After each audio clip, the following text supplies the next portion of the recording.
Captain Vijayakanth அவர்கள் நடித்த மாநகர காவல் மற்றும் கேப்டன் பிரபாகரன் ஆகிய 2 திரைப்படங்களுக்கும் ஒரு ஒற்றுமை உண்டு.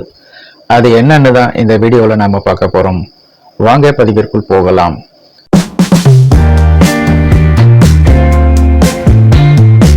மாநகர காவல் மற்றும் கேப்டன் பிரபாகரன் ஆகிய 2 திரைப்படங்களும் அடுத்தடுத்து வெளியாகி ஒரு மிகப்பெரிய ஹிட் ஆகி கேப்டன் விஜயகாந்த் அவர்களுக்கு ஒரு மிகப்பெரிய புகழை பெற்றுக் கொடுத்தன. கேப்டன் பிரபாகரன் என்ற திரைப்படம் 1991ஆம் ஆண்டு ஏப்ரல் மாதம் வெளியானது. அதேபோல் மாநகர காவல் என்ற திரைப்படம் 1991ஆம் ஆண்டு ஜூன் மாதம் வெளியானது. கேப்டன் பிரபாகரன் மற்றும் மாநகர காவல் ஆகிய 2 திரைப்படங்களுக்கும் ஒரு சிறப்பு உள்ளது. அதாவது கேப்டன் பிரபாகரன் என்ற திரைப்படம் கேப்டன் விஜயகாந்த் அவர்களுக்கு 100வது படம்.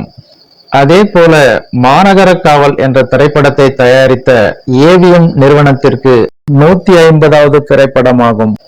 ஏவிஎம் நிறுவனத்தின் ஆஸ்தான இசையமைப்பாளரான சந்திரபோஸ் மாநகர காவல் என்ற திரைப்படத்திற்கு இசையமைத்திருந்தார். இந்த திரைப்படத்தின் இயக்குனரான தியாகராஜன் மிக அருமையாக இந்த திரைப்படத்தை உருவாக்கி இருந்தாலும் இயக்குனர் தியாகராஜனுக்கு அடுத்தடுத்து பட வாய்ப்புகள் அமையவில்லை.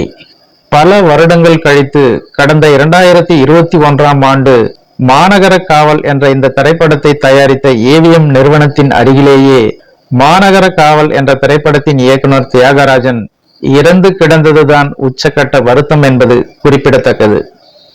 ஓகே ஃப்ரெண்ட்ஸ், மேலும் இது போன்ற பல சுவாரஸ்யமான தகவல்களை பற்றி தெரிந்து கொள்ள நம்முடைய சேனலுக்கு உடனே ஒரு லைக் போட்டு சப்ஸ்கிரைப் பண்ணி சப்போர்ட் பண்ணுங்க. நன்றி, வணக்கம்.